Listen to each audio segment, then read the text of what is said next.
This is a demonstration of problems 17-8, fair value and equity methods. Brooks Corporation is a medium-sized corporation specializing in quarrying stone for building construction. The company has long dominated the market, at one time achieving a 70% market penetration.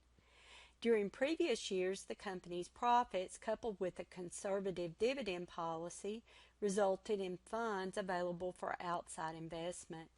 Over the years, Brooks has had a policy of investing idle cash in equity securities. In particular, Brooks has made periodic investments in the company's principal supplier, Norton Industries. Although the firm currently owns 12% of the outstanding common stock of Norton Industries, Brooks does not have significant influence over the operations of Norton Industries. Cheryl Thomas has recently joined Brooks as assistant controller, and her first assignment is to prepare the 2020 year-end adjusting entries for the accounts that are valued by the fair value method for financial reporting purposes.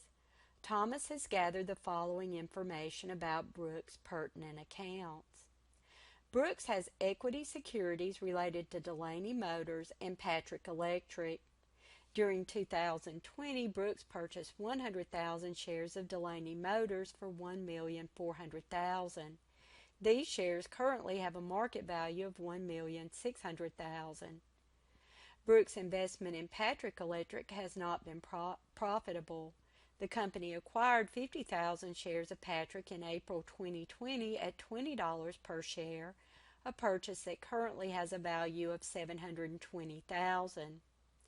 Prior to 2020, Brooks invested $22,500,000 in Norton Industries and has not changed its holdings this year. This investment in Norton Industries was valued at $21,500,000 on December 31, 2019. Brooks' 12% ownership of Norton Industries has a current market value of $22,225,000 on December 2020. The instructions state prepare the adjusting entries for Brooks as of December 31, 2020 to reflect the application of the fair value rule for the securities described above. First, we're going to calculate what the fair value adjustment account balance would have been at December 31, 2019. Last year, they had purchased $22,500,000 worth of Norton Industries stock. At that time, the value of the stock was $21,500,000.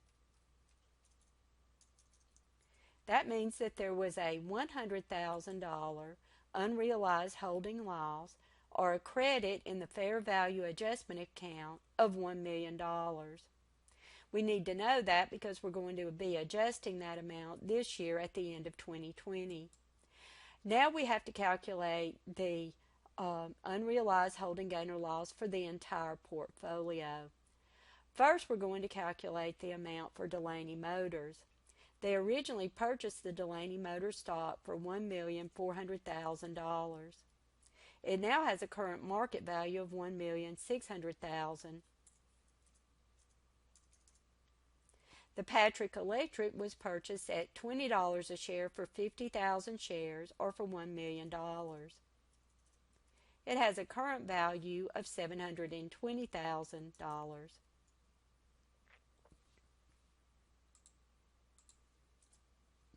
The Norton Industries was purchased for $22,500,000 and it has a current market value of $22,225,000. So at the end of this year, the fair market value of the three different stocks is $355,000 less than the portfolio cost of $24,900,000. However, we had a $1 million credit balance in the fair value adjustment account from the previous year for the Norton Industries stock. So that means we actually need to make an adjustment to increase the fair value adjustment account by $645,000. So to do that, we would debit fair value adjustment account for $645,000, and we would record an unrealized holding gain of $645,000 that would go through income. The next portion of the problem states, prepare the entries for the Norton investment, assuming that Brooks owns 25% of the Norton shares. So once Brooks owns 25%, they would then begin to use the equity method. It says that Norton reported income of $500,000 in 2020 and paid dividends of $100,000.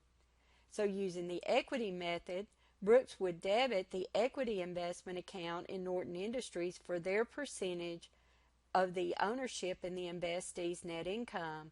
Norton had $500,000 of net income, so 25% of that would be $125,000. So the investment account would be debited for that amount, and investment income would be credited for the same amount. For the dividends, Brooks would receive 25% of the $100,000 in dividends, so they would debit cash for $25,000, and they would credit the equity investments, Norton Industries, for $25,000. And that is the conclusion of the demonstration for problem 17.8.